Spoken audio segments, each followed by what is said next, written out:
sebagai pembaca utama. Saya Maya Romanti sebagai pembaca kedua. Saya Nurul Khadijah sebagai pembaca ketiga. Saya Muhammad Nami sebagai pembaca keempat. Saya Muhammad Syahrul, pembaca kelima. Saya Muhammad Ibrahim sebagai pembaca keenam. Bab 2. Pembahasan. A. Globalisasi. Globalisasi sering disebut sebagai fenomena dunia berwajah banyak.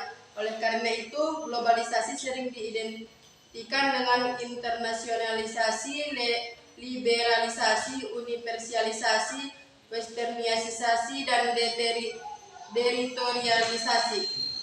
Internasionalisasi adalah hubungan antar negara dengan ciri meluasnya arus perdagangan dan penanaman modal. Liberalisasi adalah pencabutan pembatasan pemerintah untuk membuka ekonomi tanpa pagar dalam hambatan perdagangan, pembatasan keluar masuk mata uang, kendali devisa, dan izin masuk suatu negara. Globalisasi sebagai transformasi kondisi spesial temporal kehidupan. Hidup yang kita alami mengandalkan ruang dan waktu. Artinya jika terjadi perubahan dalam pengelolaan tata ruang waktu, terjadi pula transformasi pengharmoniasian hidup. Globalisasi sebagai transformasi lingkup cara pandang. Dengan kata lain, globalisasi menyangkut transformasi isi dan cara merasa serta memandang persoalan di kalangan masyarakat dunia. Globalisasi sebagai transformasi modus, tindakan, dan praktik. Dengan kata lain, globalisasi menunjukkan pada proses kaitan yang makin erat di antara semua aspek kehidupan pada skala mondial dunia. Akan dilanjutkan dengan teman saya Maya Romanti. B. Karakteristik globalisasi. Robin Cohen dan Paul Konady berpendapat bahwa globalisasi adalah seperangkat transformasi yang saling memperkuat dunia. Transformasi ini merupakan suatu karakteristik yang meliputi hal-hal berikut. Perubahan dalam konsep ruang dan waktu. Perkembangan barang-barang seperti telepon genggam, televisi, satelit, internet menunjukkan komunikasi global terjadi demikian cepat. Pasar dan produksi ekonomi di negara-negara yang berubah menjadi saling bergantung sebagai akibat dari pertumbuhan perdagangan. Pembagian pekerjaan dan yang baru saja internasional, peningkatan pengaruh perusahaan multinasional dan dominasi organisasi semacam World Trade Organization atau WTO. Peningkatan interaksi kultural melalui perkembangan media massa atau terutama TV, musik, film, dan transmisi berita olahraga internasional.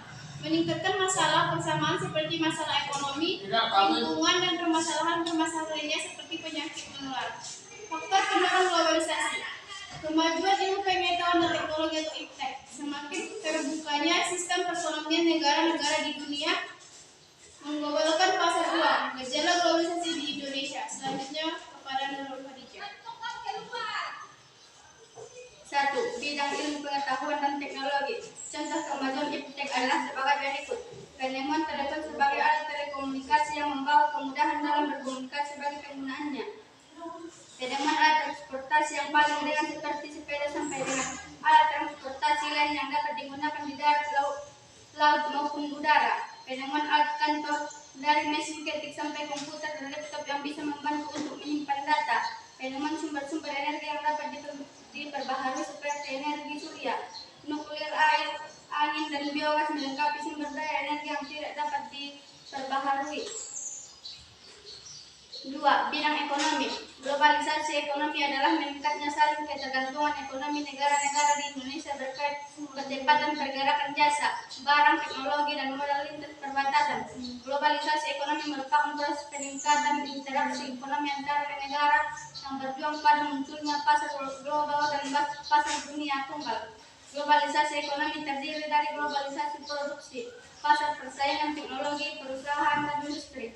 Tren globalisasi dapat dianggap hasil dari interaksi negara maju dengan negara berkembang melalui investasi langsung asing, pengurangan batasan perdagangan, reformasi ekonomi, dan imigrasi. 3. Bidang politik.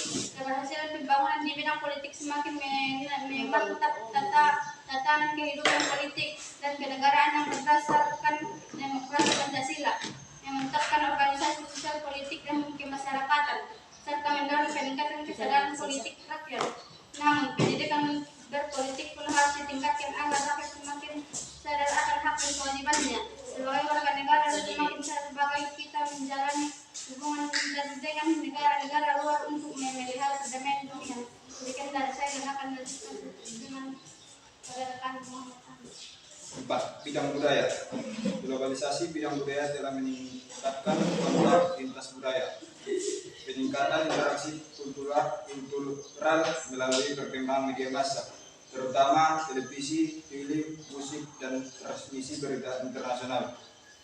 Saat ini dapat merasakan hasil gagasan dan pengalaman baru mengenai hal-hal melintasi keberagaman budaya, misalnya dalam bidang fashion, budaya, literatur, dan makanan. 5. Bidang agama.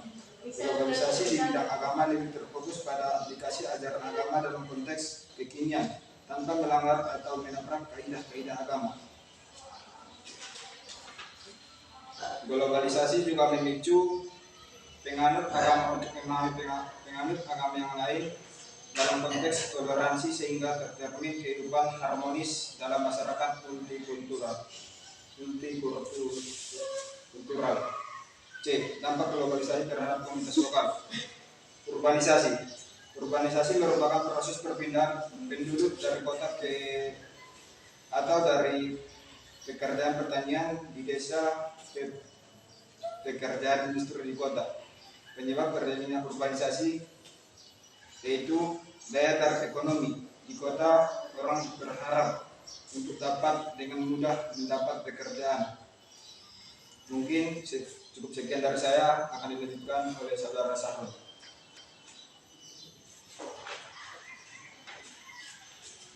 Pencemaran lingkungan alam. Masyarakat yang melakukan pembangunan harus memperhatikan kelestarian dan perbaikan lingkungan alamnya. Alam sebagai tempat hidup flora dan fauna tidak boleh dikorbankan hanya untuk kehidupan jangka pendek. Pencemaran udara yang berasal dari asap mobil, asap pabrik, asap pembakaran minyak, dan asap pembakaran sampah. Pencemaran air berasal dari pembuangan limbah industri di sungai, danau, laut, atau limbah berasal dari berbagai jenis pestisida dan pupuk yang digunakan petani. Limbah padat berupa sampah buangan individu atau bisnis tertentu, polusi panas berupa peningkatan temperatur air dan panas atmosfer yang disebabkan oleh manusia. Sekian dari saya dan dilanjutkan Muhammad Yan Berdana. 4. Kriminalitas.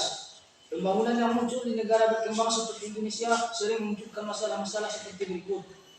Menipisnya rasa kekeluargaan, meningkatkan sikap individualitas, meningkatnya tingkat persaingan, meningkatnya pola hidup konsumtif. Masalah-masalah tersebut dapat memunculkan tindak kriminal. Tekanan sosial dalam proses globalisasi yang semakin berat memunculkan pola hidup yang memuja kesenangan atau hedonisme. Namun di sisi lain banyak yang mempunyai keterbatasan untuk memilikinya. Hal tersebut dapat memunculkan tindak kriminalitas seperti penipuan, perampokan, penggelapan, penadahan, perampasan, dan pembunuhan. 5. Munculnya eksistensi jati diri bangsa. Menurut ilmuwan tahun 2012, paham budaya barat yang kurang sesuai di kebudayaan Indonesia dan dapat merusak eksistensi jati diri bangsa, yaitu individualisme, materialisme, sekulerisme, hedonisme.